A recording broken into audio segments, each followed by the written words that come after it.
नमस्कार। अभी आप देख रहे हैं जनता टाइम जटा टीवी चैनल। और आज हम आए हैं नागपुर जिले में कुई तालुका करके है। इस कुई तालुका शहर में मिशन इंडिया मिशन करके जो एक स्वयंसेवी जो संस्था है, उनके माध्यम से यहाँ पर Vidya Niketan English medium school 1989 में स्टार्ट हुआ है। और उसके पहले जब कुई तालुका के जो बच्चे थे ये मराठी मीडियम में पढ़ते थे। मराठी मीडियम में यहाँ पर 3 हाई स्कूल थी। और यहाँ के बच्चे को जैसा स्टेट गवर्नमेंट का जो इंग्लिश मीडियम का जो प्राइमरी से लेकर तक के कॉलेज तक की जो पढ़ाई थी, ये पढ़ाई के लिए यहाँ के बच्चे नागपुर सिटी में जाते थे। और इसीलिए ये जो इंडिया मिशन जो एक संस्था है, इन्होंने ऐसा अपने मन में उनके ख्याल आया कि यह ग्रामीण इलाका है और इस इलाके के बच्चों को भी इंग्लिश मीडियम का एजुकेशन मिलना चाहिए, ताकि ये बच्चे अच्छे पढ़े लिखे बनकर हमारे देश की सेवा के लिए तैयार हो जाए। और इसी उद्देश्य से यहाँ पर एक Vidya Niketan English medium school का निर्माण हुआ। जब यह स्कूल का निर्माण हुआ उस वक्त यहाँ के बच्चों को इंग्लिश मीडियम के बारे में बताना बहुत दिक्कतें थी, क्योंकि यहाँ पर ज़्यादा से ज़्यादा लोग जो है वो मजदूर और फार्मर लोग हैं जो अपने खेतीबाड़ी से अपना उपजीविका करते हैं। और इसी कारण यहाँ के जो बच्चे थे वो इंग्लिश मीडियम में पढ़ नहीं पाते थे और बच्चे उनके जो पेरेंट्स है वो पढ़ा नहीं पाते थे। ऐसे कठिन परिस्थितियों में यहाँ पर ये मिशनरीज जो लोग हैं, इन्होंने यहाँ पर ये स्कूल का निर्माण किया। और ये स्कूल कैसे किस तरीके से आगे बढ़ी है, इसके बारे में आज हम इस स्कूल के जो प्रिंसिपल है उनसे आप बात करने वाले। तो आइए अभी इनसे मुलाकात करते हैं। हमारे Vidya Niketan English medium school के प्रिंसिपल है। सर, जनता टाइम जटा टीवी चैनल में आपका स्वागत है। सर नमस्ते, स्वागत। सर, आप हमारे दर्शकों को आपका पूरा परिचय दो सर। मेरा नाम है शिबू अब्राहम। मेरा जन्म हुआ, बर्थ हो गया केरला में। मेरा एजुकेशन, मेरा फैमिली सब कुछ केरला में है। लेकिन 2007 में मैं ये कुही विलेज में आया थ्रू मिशन इंडिया संस्था से। सर, ये कुई तालुका में जो विलेज है यहाँ पर आप कैसे आए सर? आपको किसने लाया सर यहाँ पर? ये बहुत आश्चर्य बात है। मैंने कभी भी नहीं सोचा ये कुही में मैं काम करूँगा, लेकिन 2007 में मुझे एक ऑफ़र यहाँ से मिला है मिशन इंडिया से। मुझे सोशल वर्क करने के लिए बहुत इच्छा था, और स्पेशली रूरल एरिया में जाके बच्चों को पढ़ाना, बच्चों को फ्यूचर बनाने के लिए, उनको डेवलप करने के लिए, स्पेशली उसका इंग्लिश डेवलपमेंट करने के लिए मुझे बहुत इच्छा था।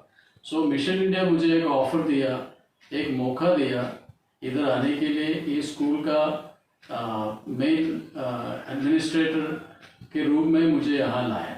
सर, जब आप इस कुई विलेज में आए एजुकेशन के लिए, आके बच्चों को पढ़ाने के लिए, और ये स्कूल का जो ये डेवलपमेंट करने के लिए, कि यहाँ के बच्चों का डेवलपमेंट करने के लिए, उस वक्त की स्थिति है, स्टूडेंट कैसे थे, इंग्लिश के बारे में उनकी क्या जानकारी थी, आपको कौन से फिर उनको दिक्कत आई स्टूडेंट को यहाँ पर लाने के लिए और उनको पढ़ाने के लिए? जब मैं 2007 में इधर ज्वाइन किया नवंबर मंथ में, स्कूल का कंडीशन ऐसा था। 100 स्टूडेंट थे, और teachers almost all teachers village teachers था। मैंने उनके साथ मुलाकात किया, लेकिन मुझे समझ गया यहाँ का पेरेंट्स एक बेटर इंग्लिश टीचर के लिए उन्होंने वेट किया था। लेकिन ये स्कूल का इंग्लिश टीचिंग बहुत पुअर था। मैंने वो टीचर्स के साथ बात किया, स्टूडेंट्स के साथ बात किया। Even though English medium school है, लेकिन कोई भी इंग्लिश में बात नहीं किया। किसी को मालूम नहीं कैसे इंग्लिश में बात करना है। So that was the condition. और स्कूल 4 क्लासरूम थे, ओनली 4 क्लासरूम। और परमिशन स्टेट बोर्ड का परमिशन था, 5th स्टैंडर्ड तक परमिशन था। सो बेटर टीचर्स नहीं था, इंग्लिश के लिए टीचर नहीं था। मैं और मेरा मिसेस, उनका नाम है रानी, मिसेस रानी। उन्होंने मैथ्स MSc B.Ed है। सर आपकी मिसेस भी यहाँ पर टीचिंग करते हैं? यस, मेरा मिसेस भी इधर टीचिंग करते हैं। अच्छा, आप दोनों फैमिली इस विलेज के स्टूडेंट को पढ़ाने के लिए, उनका फ्यूचर बनाने के लिए यहाँ पर आप आए हुए हो। ऑफ कोर्स, यही हमारा उद्देश्य है। ये मिशन इंडिया, ये संस्था, क्रिश्चियन संस्था के माध्यम से विलेज रूरल एरिया का जो बच्चों को इंग्लिश पढ़ाना है और उनको बेटर एजुकेशन देना, ये हमारा पर्पस है। ये पर्पस के लिए हमने आया। और धीरे धीरे हमने ये स्कूल का डेवलपमेंट के बारे में हमने सोचा। फर्स्ट हमको परमिशन बहुत ज़रूरी था, और क्लास अपग्रेडेशन। यहाँ पे हर क्लास के बाद अपग्रेडेशन नहीं था। इसके वजह से 5th के बाद स्टूडेंट्स यहाँ से चले जाते थे, और 7 आने के बाद 7 के बाद 8 नहीं थे, इसलिए 8 स्टूडेंट पूरा बाहर जाते थे। लेकिन ये समस्या, ये प्रॉब्लम ख़त्म करने के लिए हमने बहुत हार्ड वर्क किया। 10th क्लास तक परमिशन अनिवार्य, इसके लिए काम किया। और 2017 में 10th का परमिशन मिला, वो एक बहुत बड़ा अचीवमेंट है। इसके वजह से जो फर्स्ट स्टैंडर्ड में जो स्टूडेंट एडमिशन लेते हैं, फिर 10th स्टैंडर्ड तक इसको इधर उधर जाने का ज़रूर नहीं, कंटिन्यू यहाँ पे स्टडी करके उसको एजुकेशन डेवलप कर सकते हैं। सर इस तालुका में एजुकेशन का आपका क्या अनुभव है सर? कैसा एजुकेशन है इस तालुका के अंदर में? यहाँ पे कुही तालुका एक बहुत अच्छा तालुका है। Most of the people are farmers, but education के लिए ज़्यादा इम्पोर्टेंस देते हो, स्पेशली इंग्लिश एजुकेशन। हर पेरेंट्स का अंदर में एक इच्छा है, मेरा लड़का इंग्लिश बोलना चाहिए और इंग्लिश में बात करना चाहिए। वो एजुकेशन का इम्पोर्टेंस है। ओके, इंग्लिश एक इंटरनेशनल लैंग्वेज है। इंग्लिश डेवलप करने की वजह से बहुत सारा अपॉर्चुनिटीज उनको मिलेगा, हर आदमी के साथ बात करने के लिए, हर स्टेट का लोगों के साथ बात करने के लिए, इंटरनेशनल लेवल में भी जाने के लिए उनका डोर मिल जाएगा। सर ये इंग्लिश इंटरनेशनल लैंग्वेज है और इसकी जानकारी हर स्टूडेंट को होना बहुत ज़रूरी है आज के युग में। सर इसके साथ साथ फॉरेन एक जो कंट्री होती है, फॉरेन में जैसे अपने इंडियन के जो स्टूडेंट है उनको ज़्यादा स्कोप होता है, और हमारे जो लड़के हैं जो पढ़े लिखने के बाद में वो ज़्यादा से ज़्यादा फॉरेन में जाकर अपनी आगे की पढ़ाई या फ्यूचर बनाने के लिए सोचते हैं। तो सर एक आधी जो लैंग्वेज है वो फॉरेन भी की लैंग्वेज भी यहाँ पर स्टार्ट होना चाहिए, ऐसा आपको लगता है? देखो, ये स्टेट बोर्ड का स्कूल है, हमको हर चीज़ स्टेट बोर्ड का रूल एंड रेगुलेशन के हिसाब से जाना चाहिए। अगर गवर्नमेंट ने परमिशन दिया और एक फॉरेन लैंग्वेज चालू करने के लिए, ऑफ कोर्स ये हमारा इच्छा है, और एक फॉरेन लैंग्वेज इंट्रोड्यूस करने के लिए। फॉर एग्जांपल कोई भी एक फ्रेंच लैंग्वेज और रशियन लैंग्वेज और चाइनीज़ लैंग्वेज।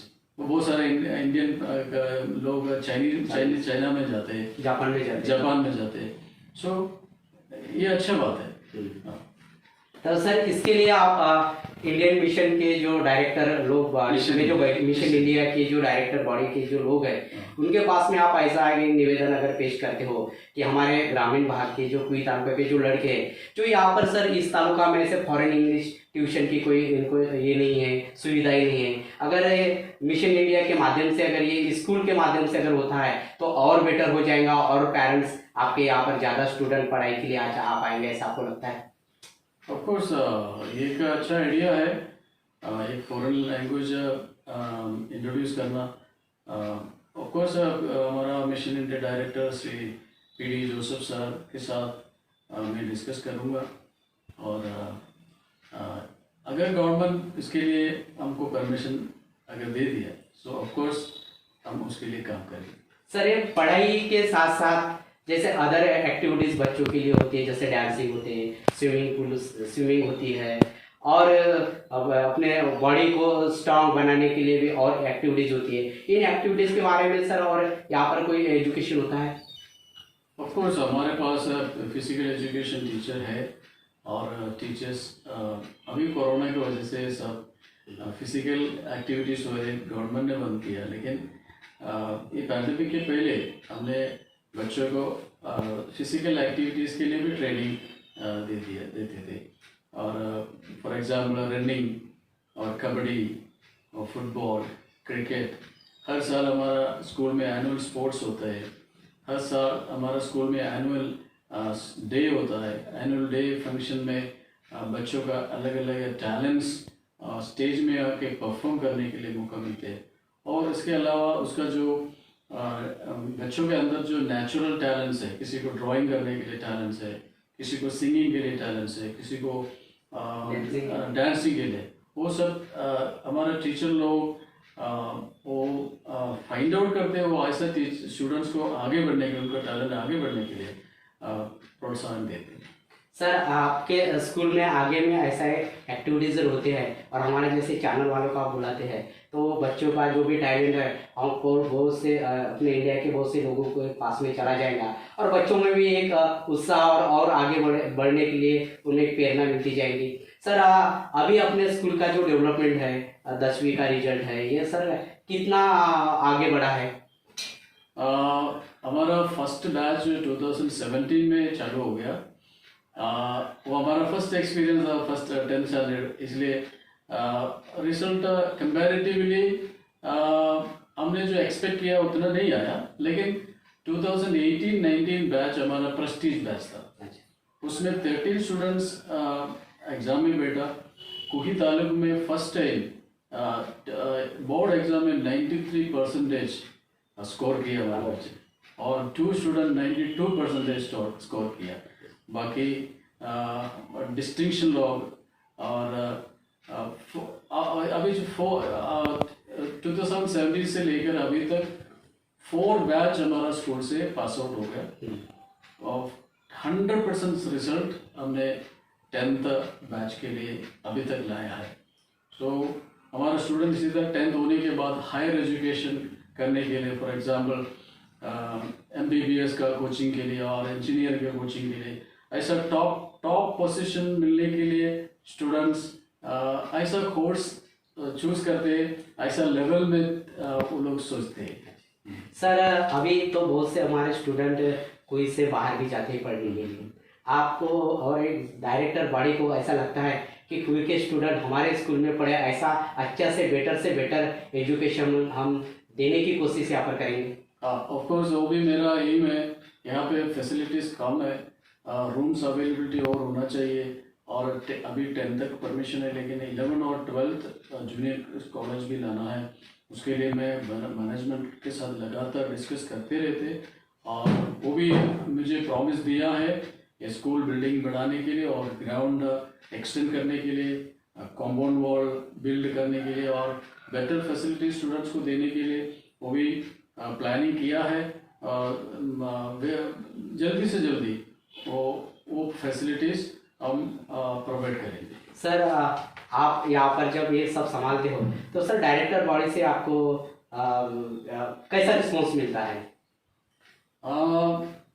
मेरा 15 इयर्स का एक्सपीरियंस है। डायरेक्टर बोर्ड अभी तक हमारे लिए, मेरे लिए बहुत काफ़ी कोऑपरेटिव था, और हर बात मैंने जो डिस्कस करते हैं वो सुनते हैं, मुझे मेरे साथ अच्छा से काम किया और आगे भी करेंगे, ये मेरा विश्वास है। सर एक डायरेक्टर बॉडी जैसे आपको सपोर्ट करती है, आपकी बात सुनते हैं, आपने जो बताया उसको एग्रीमेंट को सब करते हैं, सर आपके साथ में जो काम करने वाले जो टीचर लोग हैं उनका क्या अनुभव है सर आपको?